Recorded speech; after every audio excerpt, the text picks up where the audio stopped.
म्हणते राधा रसोईघरमध्ये तुमचं परत एकदा मनापासून स्वागत। आज मी जो तुम्हाला पदार्थ दाखवणार आहे अतिशय चवदार चटकदार असं लोणचं दाखवणार आहे। हे लोणचं उपवासाचं आहे, वर्षभर टिकणारं लिंबाचं लोणचं आपण करणार आहोत।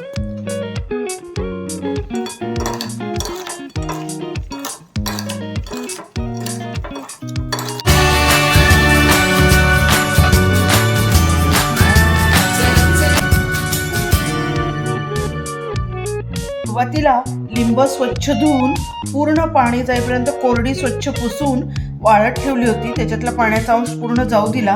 त्यानंतर आलं पण स्वच्छ धुवून घेतलेलं आहे।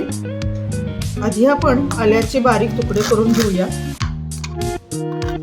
शक्य होईल तेवढे छोटे छोटे तुकडे करून घ्यायचे। नंतर आपण लिंबू चिरून घेऊया। लिंबू मस्त रसदार आहे, बारीक फोडी करून घेऊया त्याच्या आणि त्यातले बी काढून टाकायचे।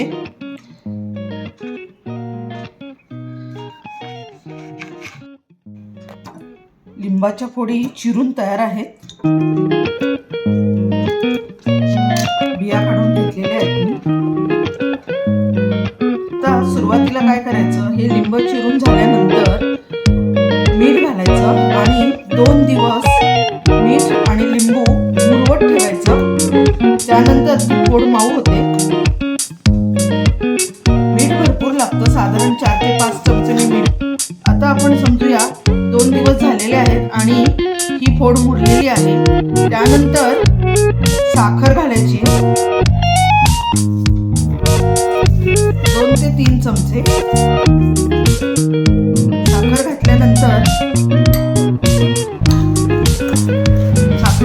साखरेला पण पाणी सुटतं। त्यानंतर आपण घालणार आहोत आल्याचे तुकडे।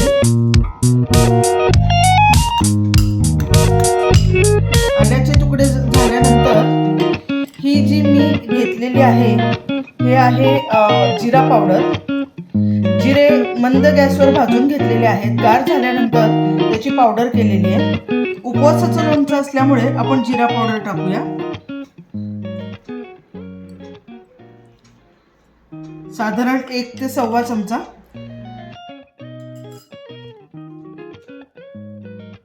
माझ्याकडे आहेत खारकीचे तुकडे, खारकीचे तुकडे टाकायचे, मुरल्यानंतर खूप छान लागतात। त्यानंतर मी टाकणार आहे मनुका।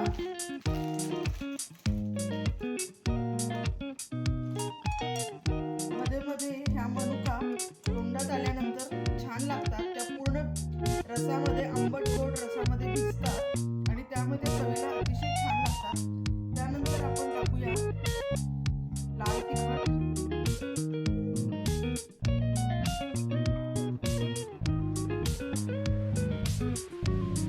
2 चमचे लाल तिखट घातलेले आहे आणि आता हे छान मिक्स करून घेऊया।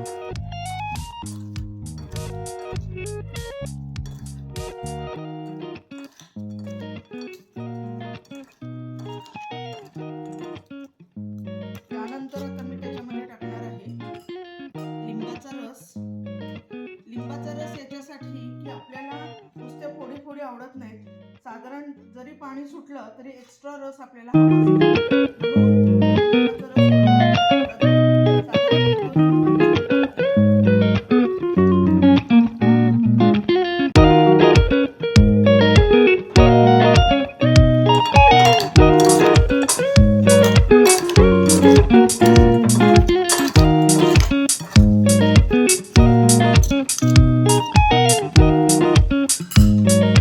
लोणचं मुरल्यानंतर साधारण असं होतं। माझं गेल्या वर्षीचं लोणचं आहे हे, पहा किती छान रंग आलेला आहे ह्याला आणि चवीला पण खूप छान लागतं। उपवासाच्या दिवशी नक्की याने चव वाढते। तुम्ही या दिवसांमध्ये लिंब छान मिळतात, तुम्ही नक्की करून ठेवा। हे पहा, करायला सोपी आणि चवदार अशी उपवासाच्या लोणच्याची रेसिपी आपली झालेली आहे। नक्की करून पहा आणि राधा रसोईघर हे चॅनल सबस्क्राईब करायला अजिबात विसरू नका। थँक्यू।